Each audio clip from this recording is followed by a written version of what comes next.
यह वीडियो विज्ञान class 10 chapter 1 रासायनिक अभिक्रियाएं एवं समीकरण का लास्ट पार्ट है और ये पार्ट 8 है। आप पहले के पार्ट को जरूर देखिए।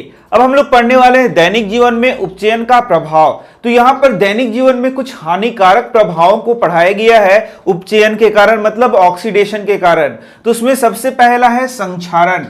तो आपने लोहे को देखा है और आप जब नए लोहे को देखेंगे तो उसका जो सतह होता है वह काफी चमकीला होता है, लेकिन जब आप उसको नम स्थान पे छोड़ देंगे, वायु के संपर्क में और नम स्थान पर छोड़ देंगे, तो आप देखेंगे कि उसका सतह क्या हो जाता है, भूरे रंग का हो जाता है और वह जो लोहा है खराब होना शुरू हो जाता है। उसे हम लोग क्या बोलते हैं, लोहे में जंग लगना। लोहे में जंग लगना। तो जो लोहे में जंग लगना है वह किस चीज का उदाहरण है, वह संक्षारण का उदाहरण है।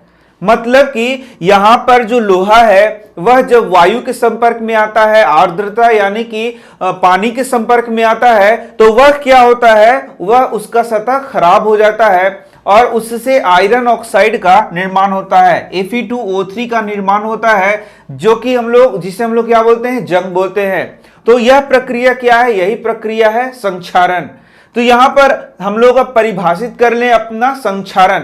तो आप देख सकते हैं संक्षारण क्या होता है। तो जब कोई धातु अम्ल तथा आर्द्रता वायु के संपर्क में आकर जब उसका सतह खराब हो जाता है और वह संक्षारित हो जाता है, तो उसी प्रक्रिया को हम लोग क्या बोलते हैं, संक्षारण कहते हैं।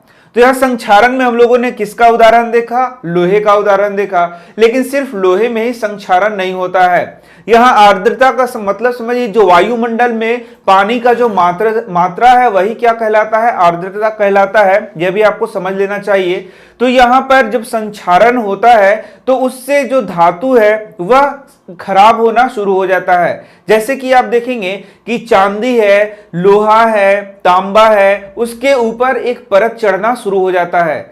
यदि आपने चांदी देखा होगा तो चांदी के आप देखें कि वह काला काला होना शुरू हो जाता है। तो यदि हम लोगों से प्रश्न पूछा जाए कि चांदी में संक्षारण होता है तो उसका कलर कैसा चेंज होने लगता है, तो इसका उत्तर हम लोग देंगे काला होने लगता है। और यह काला क्या बनाता है, तो इसका उत्तर है कि यह काला काला सिल्वर सल्फाइड बनाता है। क्या बनाता है, सिल्वर सल्फाइड। तो ये सब आपको बस याद रखना है, क्योंकि आप जानते हैं कि केमिस्ट्री में मैक्सिमम चीजों को आपको याद करना है।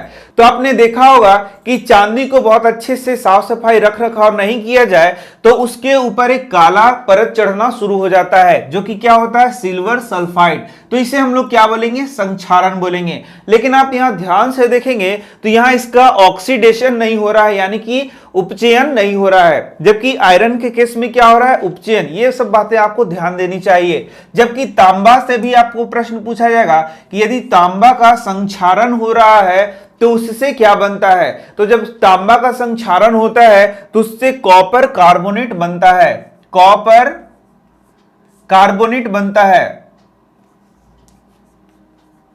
और आप ध्यान देंगे तो ये कॉपर कार्बोनेट हरा रंग का, हल्का हरा रंग का तांबे के ऊपर एक परत चढ़ जाता है, तो उसे ही हम लोग क्या बोलेंगे, तांबे का संक्षारण। तो हम लोगों ने क्या देखा, चांदी का संक्षारण हो रहा है तो उसमें सिल्वर सल्फाइड बन रहा है, तांबे का संक्षारण हो रहा है तो कॉपर कार्बोनेट बन रहा है। लेकिन आपको ध्यान देना चाहिए कि ये अलग से उदाहरण मैंने बता दिया है जिसमें कि उपचयन नहीं हो रहा है। उपचयन का क्या मतलब होता है, ऑक्सीजन का जुड़ना। और यदि उपचयन का हम लोग बात करें तो जो लोहे में संक्षारण हो रहा है वह किसका उदाहरण है, उपचयन का उदाहरण है। ये सब बातें आपको जाननी चाहिए। तो अब हम लोग को यह समझना है कि यदि ये जो इसका सतह है, ये धातुओं का सतह है, वह तो खराब होते जा रहा है, तो इससे आपको बहुत ज्यादा पैसों की हानि हो सकती है। तो इसको बचाने के लिए क्या क्या उपाय किए जा सकते हैं। तो इसको बचाने के लिए कुछ उपाय हैं, जैसे कि आप खुद भी जानते होंगे कि हम लोग क्या करते हैं, इसको पेंट करके रखते हैं। तो यदि हम लोग पेंट करके रखेंगे तो उससे वह क्या होगा, उसका जो सतह है वो हवा के संपर्क में, आर्द्रता के संपर्क में नहीं आएगा और उसमें फिर संक्षारण नहीं होगा। लेकिन क्या आप हर एक चीज को पेंट कर सकते हैं, तो इसका उत्तर है नहीं। हर एक चीज को पेंट करके संक्षारण से नहीं बचाया जा सकता है, तो उसके लिए अलग मेथड्स भी बताए गए हैं। तो कुछ मेथड्स मैं यहां पर बता रहा हूं। तो यदि आपको क्वेश्चन पूछा जाए कि संक्षारण को रोकने के लिए क्या क्या उपाय किए जा सकते हैं, तो ये यहां पर आप लिख सकते हैं। तो सबसे पहला पेंट करके, फिर उसमें तेल लगा के, फिर उसमें ग्रीस लगा के, साथ ही साथ उसका क्रोम प्लेटिंग कर क्रोम प्लेटिंग। तो आप बोलेंगे क्रोम प्लेटिंग क्या होता है, तो आगे के जो चैप्टर्स आएंगे उसमें हम लोग पढ़ेंगे कि क्रोम प्लेटिंग क्या होता है। फिर इसमें गैल्वेनाइजेशन होता है, उसको भी आप कर सकते हैं। एनोडाइजिंग होता है, वह भी प्रोसेस कर सकते हैं। इसके अलावा मिश्र धातु बनाकर भी हम लोग संक्षारण से मुक्ति पा सकते हैं। तो ये कुछ खास इंपॉर्टेंट जानकारियां थी जिसको आप देखेंगे कि ये प्रत्येक जो चीज मैंने बताया वह एग्जाम में पूछा जा सकता है। तो आप इन सब चीजों को याद कर लीजिए। इसके बाद आ जाता है विकृत गंधिता। विकृत गंधिता इस चैप्टर का सबसे महत्वपूर्ण प्रश्न है, क्योंकि जरूर एग्जामिनेशन में पूछा जाता है। तो आखिर ये विकृत गंधिता क्या है, तो आप देख सकते हैं पहला वर्ड है विकृत और दूसरा गंधिता। गंध से लग रहा है कि रिलेशन है।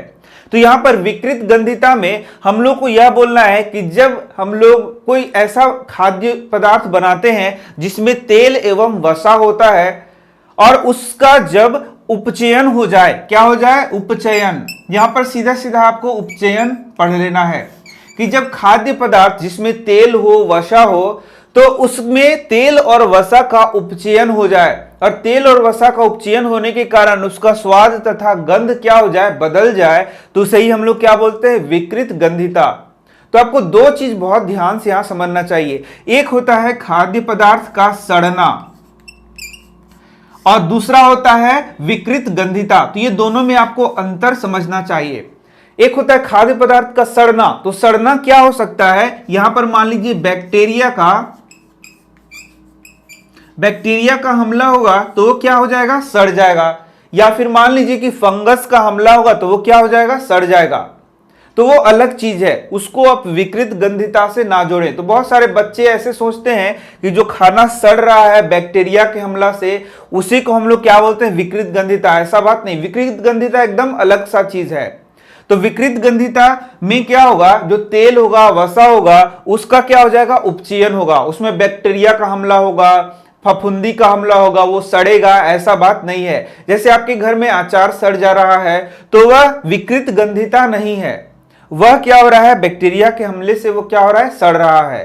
तो विकृत गंधिता, जैसे कि मान लीजिए चिप्स आप लोग खाते हैं, तो चिप्स एक पैकेट में आता है, तो वह यदि आप खुला चिप्स लेंगे तो हो सकता है कि उसमें जो तेल है, वसा है, उससे वो मिलकर बना होता है, तो वह हो सकता है कि ऑक्सीडाइज हो जाए, यानी कि उपचयन उसमें हो जाए, जिससे कि उसका टेस्ट क्या हो जाएगा, खराब हो जाएगा, उसका स्वाद, गंध, सब चीज क्या हो जाएगा, खराब हो जाएगा। तो उस स्थिति में वहां पर हम लोग बोलते हैं कि वहां पर क्या हो रहा है, विकृत गंधिता हो रहा है। तो यहां से मैंने आपको बताया ये बहुत ही महत्वपूर्ण प्रश्न है। तो इसको हम लोग परिभाषित जैसे मैंने बताया वैसे ही कर सकते हैं कि यदि खाद्य पदार्थ में तेल एवं वसा का उपचयन हो जाए, सीधे सीधा है कि तेल और वसा का क्या हो जाए, उपचयन हो जाए, जिससे कि उसका स्वाद तथा गंध बदल जाए, तो सही हम लोग क्या बोलते हैं, विकृत गंधिता बोलते हैं। अब यहां पर आपको जो और महत्वपूर्ण प्रश्न है वह जरूर आता है कि विकृत गंधिता को रोकने के उपाय बताएं। तो आपको 3 उपाय बता देना है। पहला होता है प्रतिऑक्सीकारक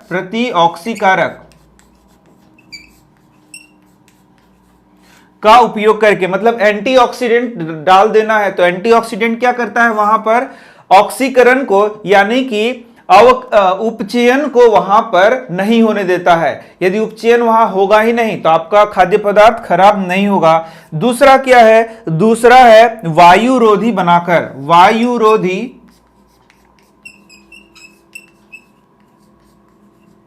तो आपने देखा होगा कि आपके घरों में जब चिप्स बनता है या फिर जो नमकीन बनता है, उसको क्या किया जाता है, उसको अच्छे से डब्बे में पैक करके रखा जाता है, उसको खुले में नहीं छोड़ा जाता है। इसलिए नहीं छोड़ा जाता है क्योंकि वहां पर क्या हो सकता है, विकृत गंधिता हो सकता है। तो वह जो पदार्थ हम लोग बना रहे हैं तेल युक्त, वसा युक्त, उसको हवा के संपर्क में हम लोग नहीं आने देते हैं। और तीसरा क्या है, तीसरा जैसे चिप्स का बैग हो गया, चिप्स वगैरह हो गया, उसमें नाइट्रोजन गैस भरा जाता है। तो ये जो नाइट्रोजन गैस क्या होता है, बहुत अक्रिय होता है, तो वहां से वायु को हटाकर क्या भर दिया जाता है, नाइट्रोजन गैस को भर दिया जाता है। तो जो आप चिप्स खाते हैं उसका पैकेट होता है, उसमें नाइट्रोजन गैस भरा होता है, जिससे वो काफी फूला फूला नजर आता है। तो वह ऐसा क्यों किया जाता है, उसको विकृत गंधता से रोकने के लिए ही किया जाता है। इस प्रकार से ये चैप्टर समाप्त होता है। अब मैं मिल रहा हूं आपसे नेक्स्ट चैप्टर में। आपको कोई और चैप्टर पढ़ना है, कोई और सब्जेक्ट पढ़ना है, तो उसको भी आप कमेंट बॉक्स में जरूर लिखें। धन्यवाद।